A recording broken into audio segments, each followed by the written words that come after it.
എൻ്റെ ഇത്രയും കാലത്തെ പരിശോധനകളിൽ പതിനായിരക്കണക്കിന് കൊളസ്ട്രോൾ റിപ്പോർട്ടുകൾ കൃത്യമായിട്ട് കണ്ടതിന് ശേഷം എന്നെ അത്ഭുതപ്പെടുത്തിയ അതേസമയം എനിക്ക് ടെൻഷനും ഉണ്ടാക്കിയ ഒരു ഞെട്ടിക്കുന്ന സത്യം ഞാൻ ഇന്ന് പറഞ്ഞുതരാം. നിങ്ങളുടെ കൊളസ്ട്രോൾ റിപ്പോർട്ടിൽ നിങ്ങൾ ഏറ്റവും പേടിക്കേണ്ടത് ചീത്ത കൊളസ്ട്രോളായ LDLനെയോ ടോട്ടൽ കൊളസ്ട്രോളിനെയോ മാത്രമല്ല, പകരം 90% ഡോക്ടർമാരും നിങ്ങളോട് പറഞ്ഞു തരാൻ മറന്നുപോകുന്ന അതേസമയം രക്തധമനികളെ നശിപ്പിക്കുന്ന ഒരു അദൃശ്യ കൊലയാളി കൊളസ്ട്രോൾ ഉണ്ട്. ഈ പ്രത്യേക തരം കൊളസ്ട്രോൾ എന്താണ്? അത് കണ്ടുപിടിക്കാൻ പ്രത്യേകിച്ച് വേറെ കൊളസ്ട്രോൾ ടെസ്റ്റ് ഒന്നും ചെയ്യേണ്ട ആവശ്യമില്ല. നിങ്ങളുടെ കയ്യിൽ ഇപ്പോഴുള്ള കൊളസ്ട്രോൾ റിപ്പോർട്ടിൽ വെച്ച് തന്നെ ചില ചെറിയ രീതിയിലുള്ള കണക്കുകൂട്ടലുകൾ നടത്തുകയാണെങ്കിൽ നിങ്ങൾക്ക് സ്വയം തന്നെ ഈ പ്രത്യേക കൊളസ്ട്രോൾ വീട്ടിലിരുന്ന് മനസ്സിലാക്കാൻ സാധിക്കും. ഇതെങ്ങനെ കണക്ക് കൂട്ടാമെന്നുള്ളതും ഈ പ്രത്യേക കൊളസ്ട്രോളിൽ നിന്നും രക്ഷപ്പെടാനായിട്ട് നമ്മൾ എന്തൊക്കെയാണ് ചെയ്യേണ്ടത് എന്നുള്ളതും ഞാൻ പറഞ്ഞുതരാം. കഴിഞ്ഞ മാസം എന്നെ കാണിക്കാമെന്ന ഒരു ബിസിനസ്സുകാരന്റെ ലാബ് റിപ്പോർട്ടിലെ ചീത്ത കൊളസ്ട്രോൾ വളരെ കുറവായിരുന്നു. മാത്രമല്ല, അദ്ദേഹം കൊളസ്ട്രോളിന്റെ ഗുളികകളും വർഷങ്ങളായിട്ട് കൃത്യമായിട്ട് കഴിക്കുന്നുണ്ട്. എന്നാൽ ആൻജിയോഗ്രാം ചെയ്ത സമയത്ത് രക്തധമനിയിൽ 95% ബ്ലോക്ക് ഉണ്ട്. ഞാൻ അയാളുടെ കൊളസ്ട്രോൾ റിപ്പോർട്ടിലെ ഒരു ഒളിഞ്ഞിരിക്കുന്ന പ്രത്യേക കൊളസ്ട്രോളിന്റെ അളവ് കണക്ക് കൂട്ടി നോക്കിയപ്പോഴാണ് ഞെട്ടിക്കുന്ന ഒരു സത്യം കണ്ടത്. അദ്ദേഹത്തിന്റെ റെമനന്റ് കൊളസ്ട്രോൾ എന്ന് പറയുന്ന ഒരു പ്രത്യേക കൊളസ്ട്രോൾ വളരെ കൂടുതലായിരുന്നു. എന്താണ് ഈ റെമനന്റ് കൊളസ്ട്രോൾ? നമ്മുടെ ശരീരം നമ്മൾ കഴിക്കുന്ന ഭക്ഷണത്തിലെ ട്രൈഗ്ലിസറൈഡ് എന്ന കൊഴുപ്പിനെ ഊർജ്ജമാക്കി മാറ്റിയതിനു ശേഷം രക്തത്തിൽ അവശേഷിപ്പിച്ചു പോകുന്ന മാരകമായ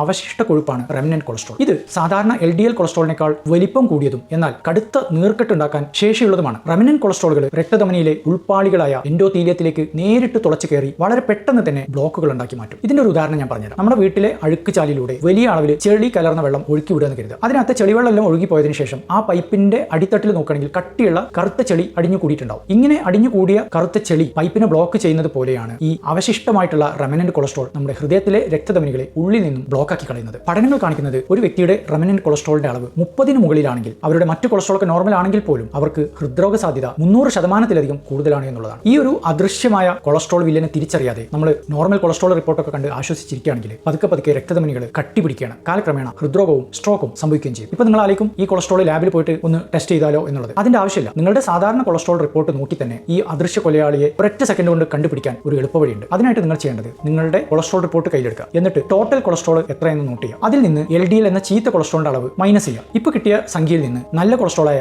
HDLന്റെ അളവും മൈനസ് ചെയ്യുക. എന്ന് വെച്ചാൽ total cholesterol minus LDL minus HDL. ഇപ്പോൾ കിട്ടുന്ന ഒരു സംഖ്യയാണ് നിങ്ങളുടെ റെമനന്റ് കൊളസ്ട്രോൾ അഥവാ അവശിഷ്ട കൊളസ്ട്രോൾ. ഒരു ഉദാഹരണം പറയുകയാണെങ്കിൽ നിങ്ങളുടെ ടോട്ടൽ കൊളസ്ട്രോൾ 200 എന്ന് വിചാരിക്കാം. ചീത്ത കൊളസ്ട്രോൾ 120, നല്ല കൊളസ്ട്രോൾ 50. അങ്ങനെയാണെങ്കിൽ നിങ്ങൾ ചെയ്യേണ്ടത് ടോട്ടൽ കൊളസ്ട്രോളായ 200ൽ നിന്നും ചീത്ത കൊളസ്ട്രോളായ 120 കുറയ്ക്കുക. അപ്പോൾ നിങ്ങൾക്ക് കിട്ടുന്നത് 80 എന്നുള്ള സംഖ്യയാണ്. അതിൽ നിന്ന് നല്ല കൊളസ്ട്രോൾ ആയിട്ടുള്ള 50 കുറയ്ക്കുക. അപ്പോൾ കിട്ടുന്നത് 30 ആണ്. ഈ 30 ആയിരിക്കും നിങ്ങളുടെ റെമനന്റ് കൊളസ്ട്രോൾ. ഇനി നിങ്ങൾ എന്താണ് ചെയ്യേണ്ടത്? ഈ അവശിഷ്ട കൊഴുപ്പ് നിങ്ങളുടെ ലിവറിൽ ഉണ്ടാകുന്നത് തടയാനായിട്ട് ഭക്ഷണത്തിൽ കാർബോഹൈഡ്രേറ്റിന്റെ അളവ് കുറയ്ക്കുക, മൈദ ഒഴിവാക്കുക. രണ്ടാമതായിട്ട് ലിവറിൽ നേരിട്ട് ട്രൈഗ്ലിസറൈഡ് കൂട്ടുന്ന പഞ്ചസാര, ഫ്രക്ടോസ് അടങ്ങിയ സോഫ്റ്റ് ഡ്രിങ്കുകൾ, പാക്കറ്റ് ജ്യൂസുകൾ ഇതൊക്കെ പൂർണ്ണമായിട്ട് ഉപേക്ഷിക്കുക. മൂന്നാമതായിട്ട് ബേക്കറി പലഹാരങ്ങളിലും വറുത്ത ഭക്ഷണങ്ങളിലൊക്കെ അടങ്ങിയിരിക്കുന്ന ട്രാൻസ് ഫാറ്റുകൾ ഒഴിവാക്കുക. നാലാമതായിട്ട് രാത്രി വൈകി കൂടിയ അളവിൽ ഭക്ഷണം കഴിക്കുന്നത് പരമാവധി ഒഴിവാക്കുക. അഞ്ചാമതായിട്ട് വെറും കൊളസ്ട്രോൾ റിപ്പോർട്ട് നോക്കി അതിലെ ചീത്ത കൊളസ്ട്രോൾ നോർമൽ ആണെന്ന് കണ്ടാൽ സ്വയം സുരക്ഷിതമാണെന്ന് അന്ധമായിട്ട് ആശ്വസിക്കാതിരിക്കുക.